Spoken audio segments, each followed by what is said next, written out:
Good afternoon, everybody.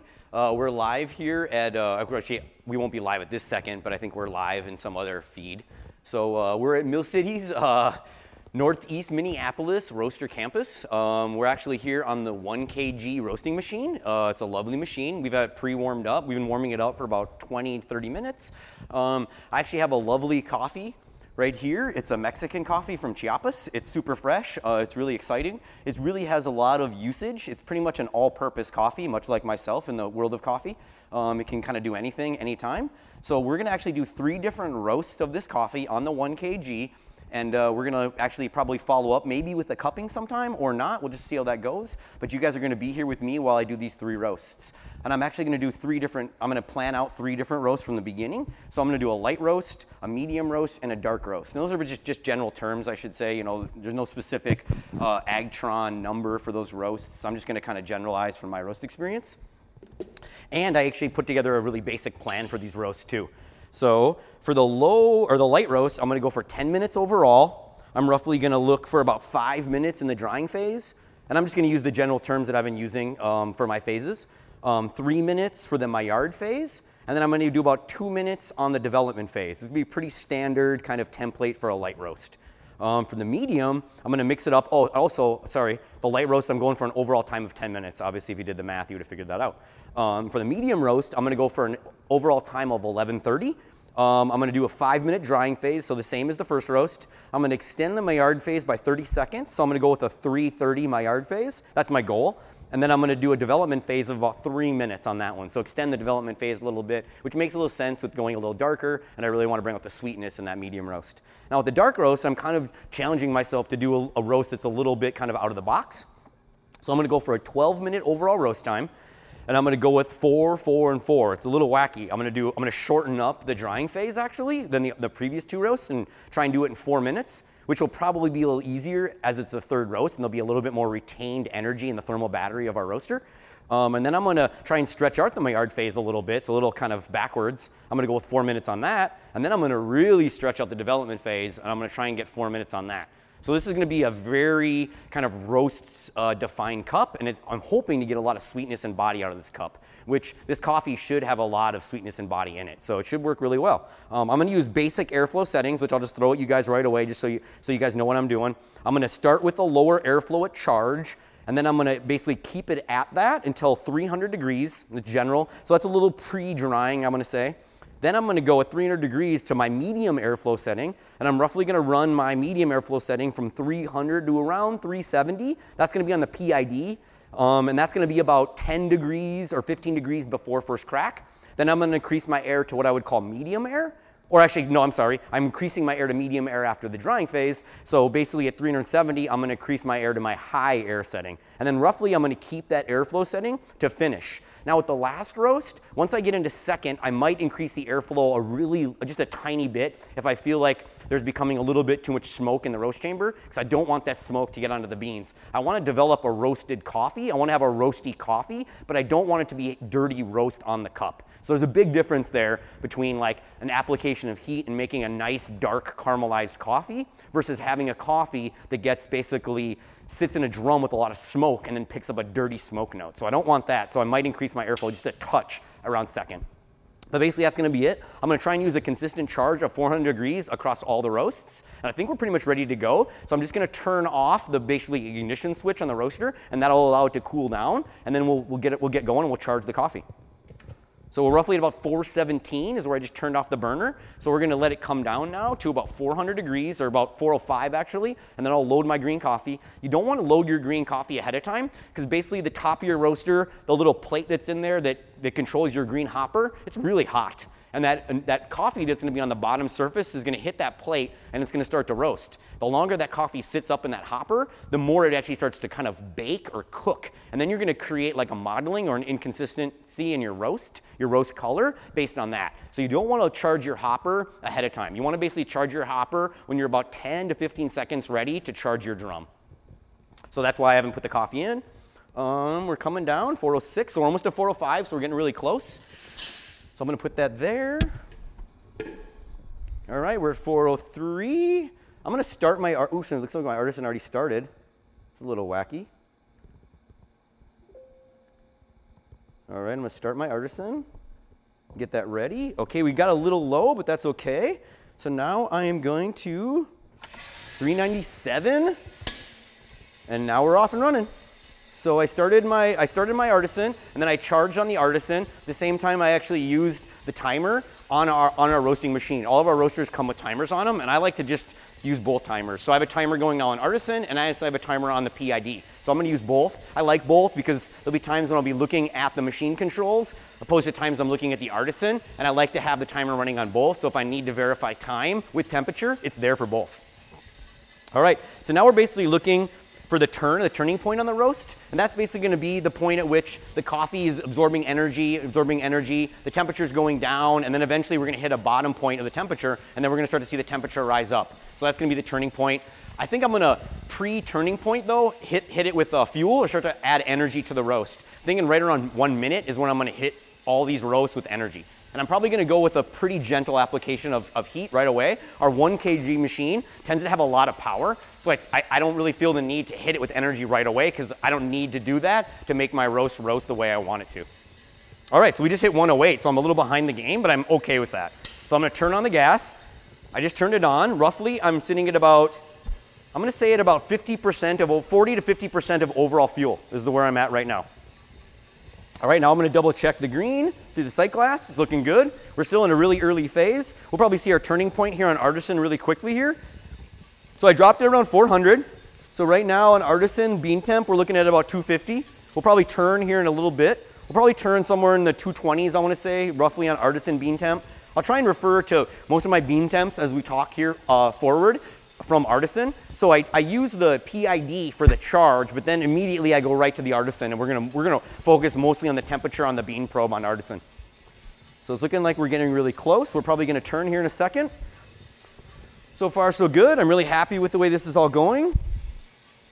In that initial phase of your roast, it's really hard to predict how your initial energy input is gonna react, or how your coffee is gonna react to that initial energy input. You really need the coffee to turn and then start to increase in temperature so you can look at your rate of rise and kind of see how hard you're hitting it with energy or how fast your roast is progressing. So in that early minute to 2 minutes of your roast, you can't really make too many decisions. You just kind of gotta let it ride out a little bit and let the roast develop a little bit before you can actually jump on it and start to make decisions. So I think we're getting into a good point right now. So we turned a little low, a little long, 2 minutes at 242, so that's okay. Looking like a really nice soft turn. So I think I'm gonna increase the fuel right here. I'm not gonna increase it by much. So I think I went up to about 65% fuel. So 65% fuel of my overall max fuel right now. And I am running a full 1 kg charge. Sorry if I didn't say that. We're using the 1 kg Mill City roaster, and I'm using a full 1 kg charge.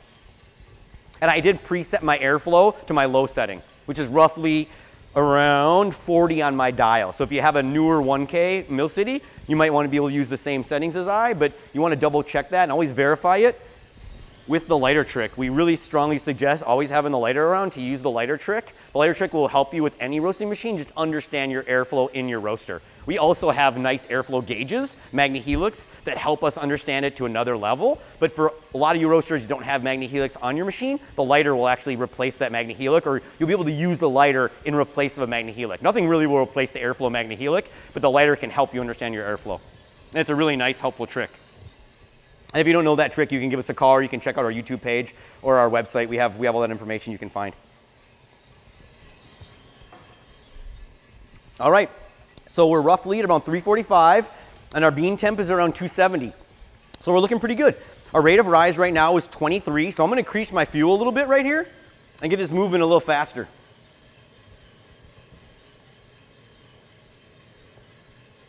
All right, so I brought it up to about 80% fuel. So I'm gonna use 80% fuel just for a little bit. I'm just gonna get my roast moving a little fast. And then I'm probably gonna bring it down as soon as I hit drying, or right in that, probably within a minute or two through drying phase, I'm gonna start to bring the fuel down. And I'll increase my airflow by a touch too. And that's gonna probably come pretty soon here. All right, so we're kind of holding at about 24 rate of rise right now. We're roughly at 285. So we're looking like we're creeping up on the yellow. We're still probably about a minute out, which is pretty solid. I think our goal was around 5 minutes. So we're a little bit behind, but we'll just see how that works out. All right, I'm gonna get in the trier a little bit just to see how we're developing. All right, that's smelling good. I always like to verify the dry end for me with the olfactory and the visual. So I look at the visual, I want to see no more green, so 100% yellow, which might mean that there's a few browner beans or oranger beans in there. And then I want to verify with the trier and smell kind of a bready or no more alfalfa, maybe even like, I think of it a little bit more like muffin maybe in a way, like a plain vanilla muffin. Because there's not a lot of yeasty note in it, which I think of as bread. I think of it more as like chemical leavening. If that makes any sense to the baker dorks out there. Oh yeah, that's looking solid. I think we're gonna call that. So we're gonna call dry end right there. So that was roughly at 520, 307 on the bean temp. So we're pretty solid. Right, yeah, we're about 20 seconds long, not a big deal. I'm not gonna freak out about that. One thing that's great about coffee roasting is it's not an exact science. So never think that if something is not, perfect on your machine, that means that the cup is actually going to be bad. It might mean the cup is going to be great, and you want to catalog all your changes and all the things you're doing, so that if you do find that really great cup off of some mistake, you can then go back and actually redo that mistake. Okay, so we're progressing nice. We have a nice 20 rate of rise. We're down to about 22 ROR. I'm okay with that. I'm going to let it ride, so I'm not going to bring my fuel down right now, but I am going to increase my airflow. I think I missed that airflow adjustment that I was telling you guys about, so I'm going to bring it up right now, which is totally okay because I actually wanted to generate a little more energy in the drum, get the beans with a little bit more movement. So by bringing the airflow up a little later, it allowed the beans to take on a little more energy before potentially the higher airflow might strip away some of that energy. So I think it'll work out for me. All right, now we're starting to see some development in the coffee, so I'm going to get back on the trier. So it looks like our rate of rise is actually holding. It looks like that airflow adjustment actually increased the rate of rise ever so slightly, which you'll see that happen. Once you get about halfway through your roast, or depending on how much energy you're applying to the beans, could be earlier or later, the medium is going to go from contact, bean to drum, to the medium of your roast is going to be your airflow. So by increasing your airflow, you can actually speed up the roast. It just depends on where you are in your roast. That's also not an exact science. Okay, so we're looking good. We're holding our rate of rise. We're coming down a little bit, which is solid. So I think at this point, I'm going to think about bringing down my fuel. So I'm going to bring my fuel back down to the 40%. I think I ran at 40% to start. So now I'm back down to 40% fuel. I want that rate of rise to slow down a little bit as I start to approach crack. We're looking like we're about 20 degrees from first crack, I'm going to say, and we're progressing at about 20 degrees per minute. So we're going to hit crack around 8 minutes, which that would be the original goal for our roast. So it's looking like we're on track. And I'm hoping that we slow down a little bit, actually, because I want to slow it down, so I don't want to carry this much momentum into first crack. That's definitely going to be one of the challenges for you as a new roaster. As a new roaster, sorry. I like to call crack as 3 pops consecutive, pop, pop, pop. That way it removes any chance that I could call an outlier as a crack. So if you heard that, those are a few random pops. Now it's been about 20 seconds and I haven't heard a pop. Now I heard a random pop. So I want more rhythm to the pop. I'm not going to call it when it's not really a full, I don't know what you would say, like the beans aren't popping as a group. It's just like a random bean here and there popping. Oh, there we go. Okay, we got a full-on thing going on in there. So now we're going to call that out. First crack starts. I got a little too much momentum in this one, so I'm going to bring it down. I'm going to bring it down to about 20% overall fuel, and I'm going to increase my air to my last increase. I wanted to increase the air a little earlier in the roast, basically like pre-crack, because I don't want to increase the rate of rise by increasing the air, which is what I could do. What I wanted to do is actually start to bring the rate of rise down and start to strip away some of the energy so I could really control the end of my roast. So I should have done the airflow adjustment a little earlier, but we'll just see how it works. And like I said before, you can never make a decision on the roaster about how your roast went, good, bad, or indifferent. You need to wait, let the coffee rest, and cup it, and then make your decisions. Okay, so our rate of rise is coming down quite a bit. We're down to 15 rate of rise. That's super great. I like this. We're extending our development time right now. We're roughly at 8% development. Artisan and data logging software is nice for that because I don't have to sit here with a calculator or an assistant or someone else to help me figure out what my rate of rise is right now or where it's going to progress to or how fast I'm moving. I can just look and see, okay, now we're down to 12. So that's great. So we're totally slowing the roast down. We're getting nice development here. Overall time, we're at 9:15. So we're looking solid. I think we might nail this one, actually. Hopefully it'll taste good in the cup.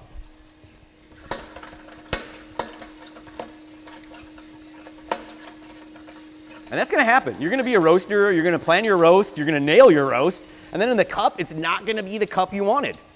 And that's just the life of being a roaster.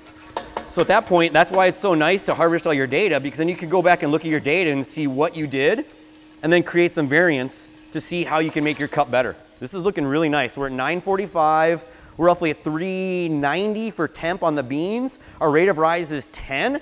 I think I'm gonna kill the fuel at 10 minutes and just let it ride for about 20 more seconds.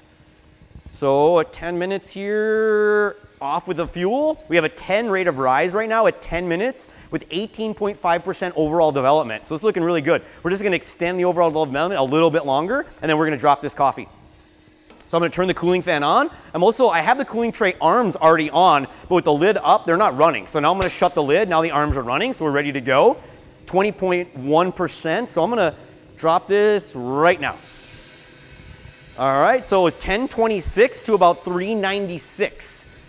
And it was an overall time of about 1020. So that was really right within our realm of what we were looking for. Super solid. I'm really happy with that roast. I like the way it developed. I'm gonna turn the roaster back on with about 40% gas and let it heat back up just a little bit, because I'm basically gonna start this next roast right away.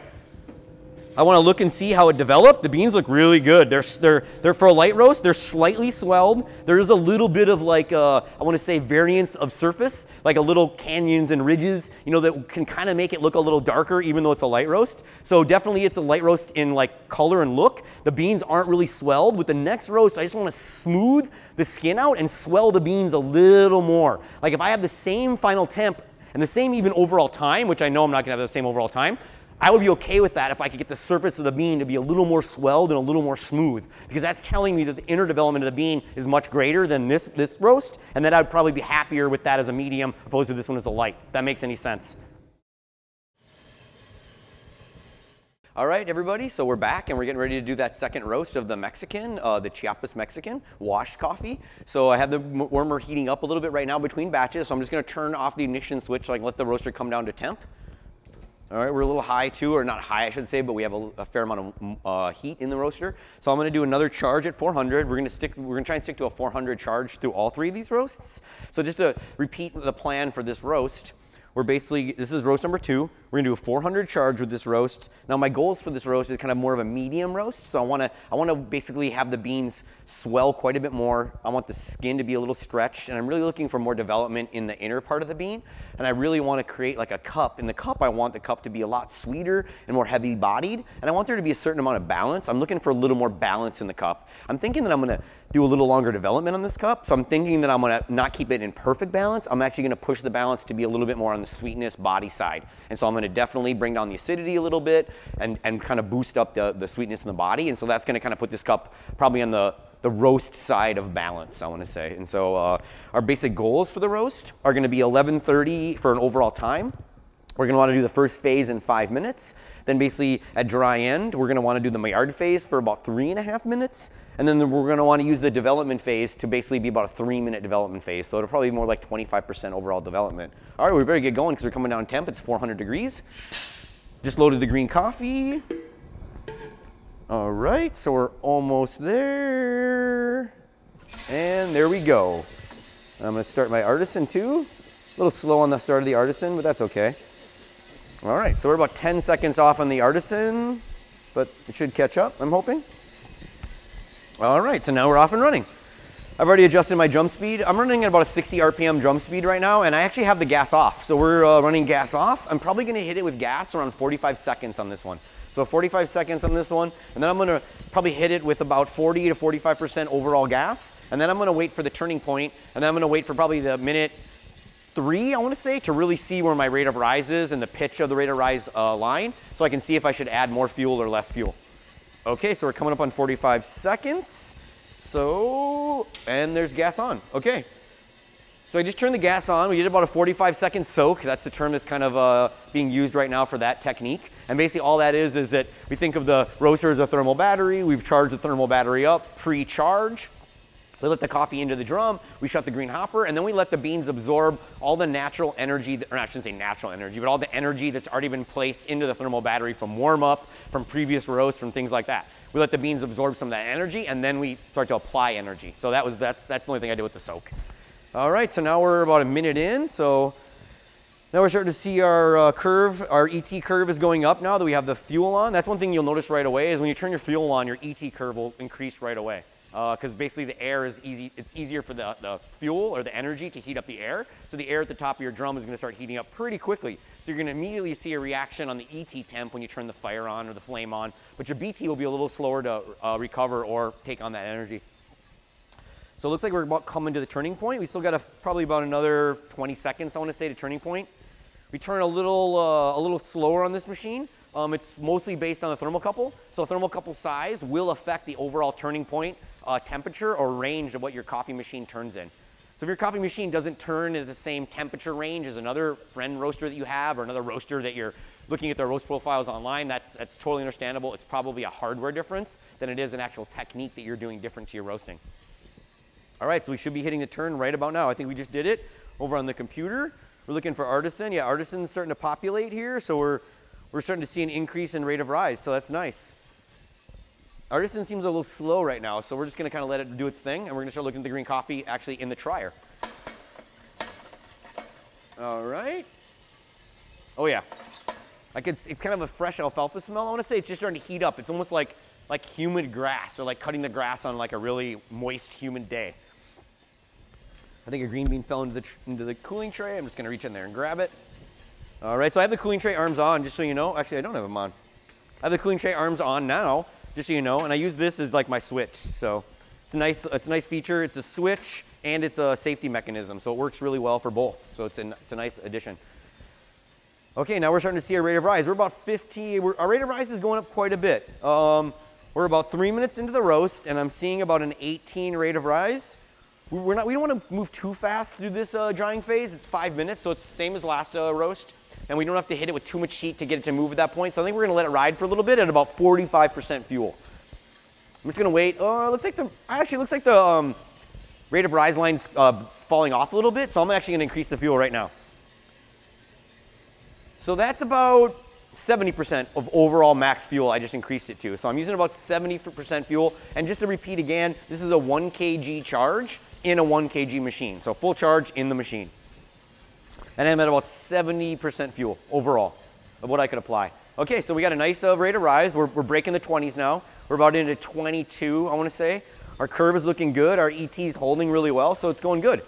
Now we're gonna look at the visual side of it. So you always wanna be watching the sight glass so you can see how the coffee is transitioning through its phases or through color change. And then you also wanna verify all that with the olfactory, with your nose, in the tryer. And then you can also look at the coffee in the tryer too. So if your sight glass is in a weird place where you can't see it or it's just out of view for you, you can always use the tryer, not only for visual cues, but also for olfactory cues. So I can see it turn to change. It's starting to get kind of a light green or like maybe a tinge of yellow. And we're also gonna call yellow at 100% yellow. So 100% yellow, which will mean that there'll be a few beans that'll be more than yellow, probably orange, you know, maybe a little brown color going on. But we're gonna go 100% yellow for when we call dry end, and we're gonna verify that in the tryer. It's gonna have a smell of like, I'm gonna say muffin, a little bit like transition from like, I don't know, straw, a dry straw smell to kind of a sweeter, kind of bready smell. I think we're coming right up on it too. Okay, that's nice. That's really close. I think that's really close. It smells right. I just see a little bit of green still in there. Okay, I'm gonna call that right there. That looks like our dry end spot. So I'm gonna go over to the artisan quick if I can find the mouse. All right, so we got dry end. So 5 minutes and 12 seconds. To roughly on artisan, it was about 306. So right in our window. So we're doing really well. We're gonna leave the fuel where it's at, but I am gonna increase my airflow. All right, so I brought my airflow up to what I would call like a medium setting. Actually, I'm gonna bring it up just a touch more. Yep, I brought it up to what I would call a medium setting. I've already pre-tested this in previous batches, not only with the lighter trick in the tryer hole, but also with our magnehelic that basically shows airflow. If your roaster doesn't have a magnehelic gauge or an airflow gauge, you can actually use the lighter trick instead of that, you know, but you're gonna have to kind of use it multiple times, and you also wanna use it day to day, week to week with your roasting so that you can kind of test the way your roast air system or your airflow system within your roaster is changing over time, because it's gonna change quite a bit over time, mostly because of the buildup and dirt that builds up in your roaster. But it could be because of a fluke system. You could have had a bird build a nest in the top of your stack or something like that. So you're gonna always check your roast air system.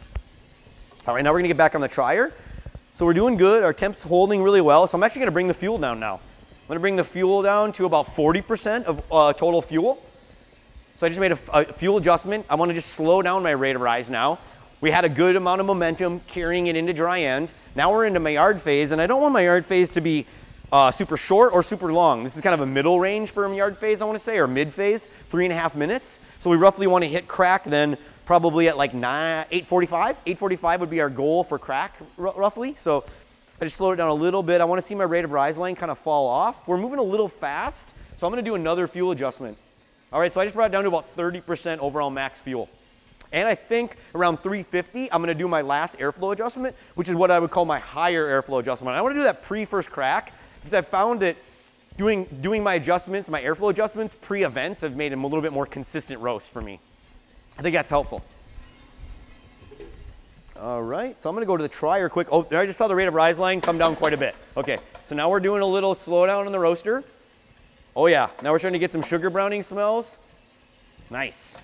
It's getting sweet. We got a little sweet, got a little caramelized sugar. Now our rate of rise is down to 17. So we quickly went from about 23 rate of rise to 17 rate of rise based on those 2 fuel adjustments. So sometimes it's better to just do 1 adjustment, wait to see the results before you do a second. I have a pretty good relationship with the machine, and I've roasted quite a bit here, so I kind of know what's gonna happen a little bit. So I was using a little bit of my own personal forecasting methods to make that decision to do a second fuel adjustment.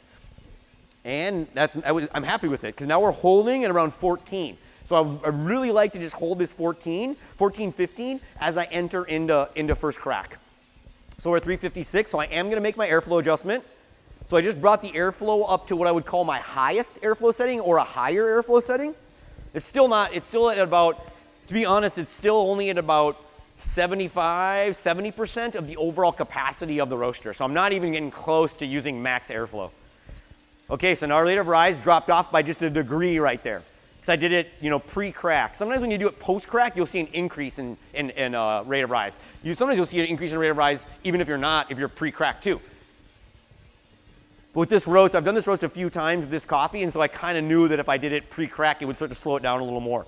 That's what I'm on the track now. Now I'm on this track where I want to just slowly bring down my rate of rise right to the finish temp. And I want to make sure I have enough momentum to get to the temp I want, which I'm thinking like 410, 400, 410 on the BT. But I don't want it to be too much momentum because I don't want to go too fast. So 830 was roughly my goal. So we're at 9. So we actually extended, we're going to call that right there. So I like to do 3 cracks at one time. Right there, yep, and they're all popping together. I don't want to use an outlier, and I don't want to do a crack that starts and then stops, because that's going to give me kind of a false sense of how my coffee is developing. So I think on the Artisan it was right around 9 minutes, so we're about a minute long, or half a minute long on this roast, which is totally okay. Because this roast, like I said earlier, we're really trying to develop sweetness and body, and we're going to side on the roast side of exactly middle. I'd say middle would be a perfect balance of acidity, nuance, sweetness, body, perfectly in balance. We're gonna side on the right side of that. Weird, I don't know why I said right, but the roast side of that. And so we're just gonna go a little bit longer, a little bit darker, and I think that the longer roast is helping us that way. So now we're hearing a nice crack. Ooh, our rate of rise is coming down quite a bit. We're down to 9 right now, but it's not crashing. So we're kind of doing a nice slow down on the roast. Our bean temp right now is 380, so I don't really want to slow my rate of rise down too much. I don't want to extend this roast too long. If I brought my rate of rise down sub 5, it would take me so long just to get to basically where I want to go with temp, because I still have about 20 degrees, at least 20 degrees that I want to travel. So that's roughly going to be about 2.5 to 3 minutes at this rate. I just did the smallest little micro fuel adjustment. I might have increased the fuel by like 2 or 3% of overall fuel, just because I'm just trying to hold this rate of rise. So I just went below 7, and I don't, like I said earlier, I don't want to go below 5. So I'm just trying to manipulate this, and I might even bring my airflow back up a little bit, or down, I should say, just by a teeny little bit. So I don't want to, now at the point where I'm almost maybe stripping away a bunch of energy from the roast, and I don't want to strip away all the energy. I want this roast to progress so I can get to my final temp, because we are going for a medium. So now I'm going to get back on the trier, and that's actually how I'm going to decide when I'm going to let this coffee out, as long as my rate of rise doesn't completely crash or something doesn't go wonky. So I'm really looking for stretching of the bean. Okay, yeah, the bean does need some stretching for sure. Okay, I just lowered my fuel to about 20% because I just don't want to see an increase in my rate of rise. I'm not necessarily holding the line, but I'm keeping it within a small little tight range. Okay, yeah, now we're starting to get some hazelnut, I want to say, some nutty qualities going on. All right, we're holding really well. We're at 390. We're at 390 at about 11:30, so we hit crack at around 9, I want to say. So we're about 2.5 minutes into crack. I'm thinking we want to do 3 minutes of development, so 30 more seconds will take us to about 398. So we're going to go a little long on our development by like maybe 15 seconds, but then we'll get to that 400 degrees, which I think is going to be perfect for the swelling of the bean and the final temp for this medium. Okay, yeah, it's progressing really nice. Now it's getting, much sweeter. There's some other aromatics appearing. I just had a little bit of an outlier pop at the very, very end of it all. Okay, yeah, now it's kind of a little more almondy. All right, 396 we're at, 12 minutes, 12:15. So now I think we're right at our 3-minute development. We're about ready to hit our 3-minute development mark, and we want to go a little farther. I just want to stretch the beans a little bit more. We're gonna push this to 4. We have our 400 degrees for final BT temp, even if we go to 13 minutes. I'm not really worried about baking this coffee. I've had full control of this roast along the whole the process. That would be a fear. If I lost control of the roast at some point of the time and I had to hit it with more fuel, or I just didn't know what was going on, I might be afraid of stretching out a roast to baking it, but I've had full control of this roast. You know, so even though I've been maintaining a rate of rise line, I'm not baking the coffee. So I'm actually right now, I'm gonna turn it off. So I just turned off the fuel. So we're gonna let it ride a little bit, and we're about ready to hit 13 minutes, and we just hit 400. All right, I'm gonna let this ride just a little bit longer. Now, my rate of rise line starts to crash, I'm gonna let it out, but I don't think it's gonna. I just want a little more stretching. That's really what I'm going for, just a little more smoothness to the surface of the bean. I'm gonna turn my cooling fan on so it's ready. Our rate of rise line is dropping off, so I'm gonna shut my little gate so that my arms are moving. And we're gonna go to 1330, and then we're just gonna let it out. Yep, all right, 1330 to 402. So we went a little long. But like I said earlier, that was kind of that was actually a little bit what we were trying to do with this roast, is we wanted to go a little long because we wanted to stretch out the Maillard and the development phase to really accentuate the body and sweetness that's available in this coffee. That's it. For me, this middle roast is kind of like the crowd pleaser. It's gonna please the light roast fans that are into like nuance and sweet, or not necessarily nuance and sweetness, nuance and acidity. It's also gonna please the dark roast fans that are more into like roast level, body and sweetness. And it's gonna please the farmer who wants the nuance and actually the quality of the bean, which comes from origin, to still be present in the cup. So I think we're gonna be really happy with this roast. Let's take a look at it. Oh yeah, nice development. I think I could have went a little farther, so I probably could have carried a little bit more energy into the development phase so that I could have moved a little farther. Like I think maybe if I did this again and I wanted to repeat the same roast, I would probably try and carry a little more momentum, a little higher ROR into development, and I would probably try and push this to 410. 408, 410, my gut tells me, would be a better finish temp for this roast. But that's obviously we're always gonna verify that on the cupping table. We're not gonna make a decision right here, even though I like this roast and maybe I'm like, this is the best roast I've ever done. I'm not gonna basically decide that this is gonna be a good cup until I go to the cupping table. Then I'm gonna verify on the cupping table. Then I'm gonna come back to my roast data, look at what I did on the roast so that I can try and replicate it, or I can try and improve on it. So that's basically what we're gonna do. All right, we're gonna take a quick break while we get ready to do the third roast, which is gonna be the dark roast of the same coffee, and then we'll be right back. All right, see you guys soon. All right, everybody, so now we're back. I'm just finishing the cooling of the medium roast, but I have everything in line to start the dark roast. So I'm actually gonna turn off the burner set, because I had the burner set back on between the idle so I could warm the machine back up. We're gonna do the same 400 degree charge temp. We're also gonna do the same, sorry, I'm gonna step out of screen for 1 second while I grab my coffee. We're gonna do the same 1 kg charge weight, 400 degrees, and this is gonna be a different roast. So I think this is cool, so I'm gonna let this out really quick right before we start. But you can cool coffee on the Mill City machines while you're roasting too. You have 2 different airflow systems. They're not connected at all. They have 2 different motors, so they're completely independent. So you don't need your roast air to cool your coffee, and you don't need your cooling fan to reduce your roast air. So I can continue to cool this during my batch. That's not a problem for me. I'm just gonna get it out of there just so I don't have to think about it while we're roasting. Another thing I have to do and not talk to you guys. So we're gonna let that coffee out really quick, but we're really coming up on our temp too. I'm gonna turn the cooling fan off. We're gonna do the same 400 charge. Our goal for this roast is a little bit different. Our goal for this roast is going to be 4 minutes, 4 minutes, and 4 minutes on all phases. So we're going to do a 4-minute drying phase, a 4-minute Maillard phase, and a 4-minute development phase. And this is going to be a dark roast. And the reason why I'm moving through the drying phase a little quicker, I'm going to load this quick actually.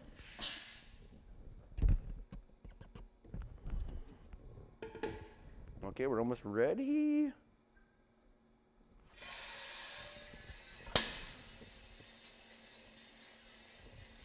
All right, so like I was saying, the reason why I want to move through this Maillard, or the drying phase quicker, is that for me, dark roasts that have a really long drying phases tend to really lose a little bit of that snap or that pop in the cup.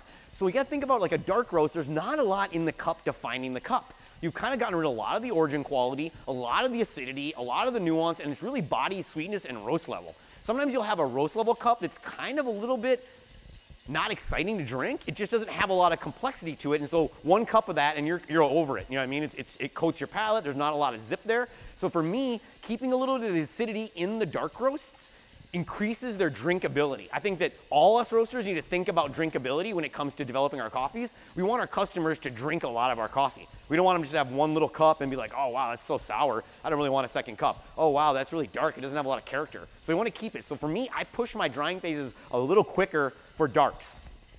So now I'm going to hit it with fuel. We did a minute soak. I'm hitting it with, I'm going to be a little more aggressive on this roast. So I'm going at 85% fuel right out of soak. So 1 minute, I went right to 85% fuel. All right, my cooling tray is empty. I'm just going to push this coffee into a bag. I'll be right back.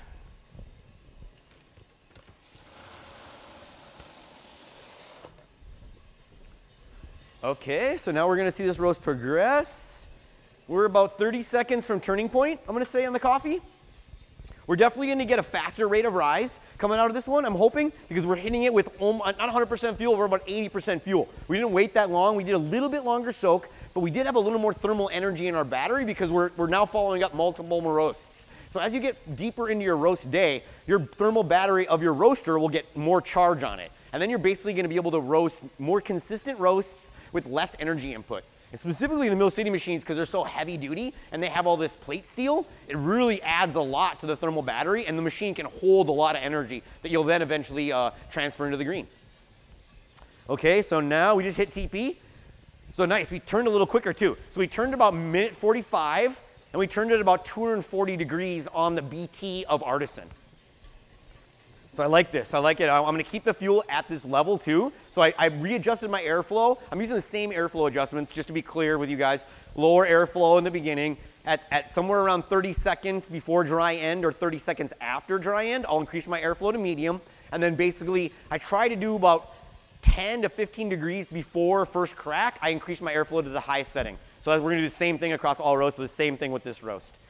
So now we're almost 3 minutes into the roast. So I'm really looking at the rate of rise line just to see how aggressive we're roasting this coffee. I'm hoping to hit dry end on the not much after 4 minutes. So I want this coffee to move pretty quick. And then immediately after that, maybe even if I know we're gonna hit the dry end in the range I want, I'll actually lower the fuel ahead of time and increase my air, because I really wanna then basically stretch out the Maillard too. We're gonna go a little bit longer Maillard than the last roast, and we're gonna go at even longer development time. So this is a little bit of a wonky roast as far as the challenge to a roaster. We're hitting it really hard, then we gotta bring it down really quick, and then we gotta stretch out the next two phases. So we're shortening the first phase, and then stretching out the second and third phase. So the roaster is kind of fun too, to be honest, you know? It's always fun to challenge yourself. But also there's a reason why I'm doing this. Like I explained with the acidity in the cup, I'm not just doing it to basically reinvent the wheel and create some new roast profile that people will say is awesome and gives me credit. It's just, this is all something I found on the cupping table. And honestly, where I used to work, we had about 8 to 10 dark roasts. So every dark roast had a different style and a different cup. And the way I created that was by playing with the parameters of the green and the roast to try and create unique cups. So this is one of my favorite dark roasts, the one that I did with this style, because it had some of that zippy acidity in it so that it wasn't so sickening. So I could actually drink it as a plain drip without sugar and cream, which usually the darker roast coffees, I only really enjoy them with a little bit of sugar and cream, which there's nothing wrong with that. All right, so we hit 27 rate of rise. That's awesome. I think our last roast, we peaked out around 22, 24, maybe the first roast too. So 27 is quite a bit higher than our previous roast. We're at 290, so we're about ready. So we went beyond our 4 minutes. I was talking a lot. I tend to do that. I'm really sorry. So we went beyond our 4 minute mark, but not by much. So we're basically gonna hit I think we're at dry end right now. I see yellow, we're at 296. Let's verify that. Oh yeah. Once again, I'm kind of smelling that custard thing. I don't know what that is. All right, yum. We're gonna say that's good. That's dry end. So dry end at 445, 302. It's probably more like 430, but I was a little bit laggy because of the dryer. But we're happy with that. So now I'm gonna do what I said. I'm increasing my airflow. I'm bringing down my fuel to about 33%, 35%. So you can, even if the audio, you probably picked that up. It was kind of like a whoosh, and now you really hear the churning of the drum. I'm not hearing the flame at all. It's on, but it's quite a bit lower. So now we really want to see, oh, and there we see the rate of rise line actually picked up a little bit when I hit it with the air. So right there we saw on the rate of rise line that increasing your airflow can actually increase your rate of rise and decrease your rate of rise. It just depends on how you apply it and when you apply it. So right there, my gut would have told me, or my roaster sense would have told me that I was going to decrease the rate of rise. But when I did it at that moment, it actually increased it for a split second. Now it's coming down. So now we're down to 23, and we're coming down hopefully quickly. Yeah, it's pretty steep downward line, which is exactly what we're going for here. Okay, we're at about 6 minutes on the overall roast time. So our goal, I guess, is going to be crack at 8 minutes. So we're looking good. We're about 330. I don't want this to crash, though. You know what I mean? Like, we're still going to move okay quick through things. You know what I mean? Like, I don't want to completely lose all my momentum like I did on the last roast a little bit. I don't say I lost all my momentum, but I lost a little more momentum than I wanted. So I don't want to do that. So I'm going to get a little at around right now. I brought the fuel up by about 15%. So I think now we're at like 40 to 45% of overall max fuel. Really, I'm just trying to hold this 20 rate of rise. Anywhere between 18 and 20 rate of rise is what I'm going to try and hold and basically carry that into crack. And I think that's also going to do a perfect 4-minute Maillard phase too, or mid phase. Okay, I'm seeing my rate of rise line just pitch up a little bit, which would make sense because I just increased the fuel, but it only pitched up by 0.2 of a degree, and then it just went down 1/10 of a degree. So that's telling me that we're on track. I like this, 19 ROR, we're almost at 350.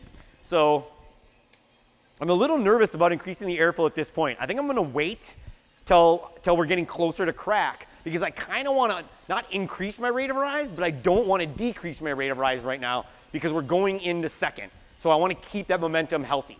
So I'm going to hold off a little bit and let the beans and the drum and the machine absorb a little bit more energy before I increase the airflow and start to strip away that energy eventually. So we might see an initial increase in rate of rise with the increase in airflow, but eventually it'll bring the rate of rise down and it'll start stripping away all the energy from the beans and the machine. And you heard there's an outlier. That outlier was good 20-some seconds ago, so definitely not pop. We're coming up on pop though. We're at 360 on bean temp. So I'd say generally on bean temp on this machine, we're around 370. Nice. That's really nice. There's a little more brightness and like malty quality to this one in the smell, and I think that's because we've moved it quicker. You know what I mean? So there's a little more like, whenever I smell malt, I think of acid. I don't know if that's completely true, but I think one time I was taught that a lot of times in dry ground or in dry smell, you get a really malty quality to it. In the cup, it'll translate to a kind of a tangy acid. So I like that smell. Now we're in a crack. We're going to call that. I'm hearing multiple cracks. I like 3 cracks consecutively. Our rate of rise line is at 18 and it looks beautiful. So we're not going to do any adjustments right now. We're going to let this ride a little bit. What was that? 808. I think we hit the end of or the beginning of first crack at 808. Whoa, that's pretty amazing. I think I'm getting good at this. I might have a career in coffee, or at least in browning things. Ooh, yeah, that's popping nice. And you hear that pop too? This pop is a little more aggressive. That pop is a little more aggressive because of the way we moved a little quicker through dry. The more aggressive you roast your coffee, the fresher your coffee is, the more you're gonna get an aggressive pop. The slower you roast your coffee, the less fresh it is, the longer and the kind of quieter your pop's gonna be. So this pop right now is telling me the coffee is fresh, but also I roasted it pretty aggressively because a lot of beans are popping in a small little window of time, which is good for this roast. All right, so now I'm not doing many adjustments. I'm gonna increase my airflow right now. So our rate of rise dropped down to about 13, and I don't want it to continue to drop, or at least not this second. So I just increased the airflow to my higher airflow setting. I also did that too in kind of preparation for the roast chamber getting more smoke as we're gonna go into second. As we go into second, we're now gonna get smoke from the beans in the roast chamber. We don't want that on our cup. We don't want this to be a dark roast defined by dirty smoke or dirty machine. We want the dark roast to be defined by the roasting and the level of caramelization we're applying to the coffee. So that's really what we're trying to do with increasing airflow. Or also to control the rate of rise and to control the energy, but also to make sure that the roasting environment is nice and pristine, because we're gonna go a little darker and that smoke is gonna be in the chamber and could get on the beans and give the beans an off taste. Okay, so our rate of rise increased by 0.8 of a point when I brought up the airflow, which isn't freaking me out. Right now I'm seeing it increase by 2 more tenths, so I'm gonna lower my gas. So now I just lowered my gas to 20%. I'm keeping the airflow where it's at, and we're just gonna let this energy, I'm hoping that this is gonna keep us all the way through. We're already at 400 degrees, so we're doing really well. We probably have about 2 more minutes to go in development, so we can actually bring this roast down quite a bit. So I'm liking this a lot. And when you're doing darker roasts, oh yeah, that's nice. When you're doing darker roasts, don't be freaked out if you have to push your rate of rise line up by a little bit as you're developing into second, because you're gonna have to keep that momentum going. You'd be an amazing roaster. Like, there's amazing roasters out there that can keep that line going all the way down to do a perfect dark roast with that kind of constant downward spire or downward trend of rate of rise. But it's really hard, and it's not even completely accurate to say that that's the best cup you'll get in a dark roast. Sometimes it's a little better cup to create some variance in your darks by pushing that rate of rise line back up. So I'm not completely freaking out about that. Now we're about 413. I'm thinking that 422, 424 is going to be a good number for this roast. We're about a minute away from that, and we're at about a 14 ROR. So I'm actually turning off the fuel. So I just turned off the fuel. I'm leaving my airflow at a higher airflow setting. I think we have plenty of momentum to carry this through. 416, looking really good. Oh yeah, we're getting some nice color on the bean. This bean isn't going to be as stretched because I went a little quicker with the early phases, so I didn't let that energy get as deep into the bean because I want that bean to be a little raw on the inside, so I have that zip and acidity in this dark roast. So this is going to be a little bit of a, I don't know, would the word juxtaposition be correct? I'm terrible at English language and grammar, but it's going to be darker roasted with a little zip of acidity. Maybe that's like, right? I don't know. You know what I mean? Oh yeah, that's looking really good. 422, okay, we're getting ready to, I'm gonna turn the cooling fan on. We're gonna go right to 12 minutes, because that was kind of our goal for this roast. Enough, and, oh yeah, beautiful. All right, 12 minutes to 423.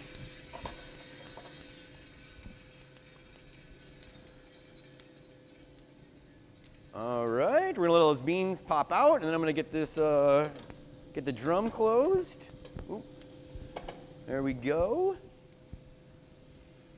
Oh yeah, really nice. So this one is well stretched. It's almost smooth on the surface, but the beans are still very matte. So I didn't hit it so aggressively that there's spots of oil, that the surface is shiny. I think that's actually a little bit too aggressive.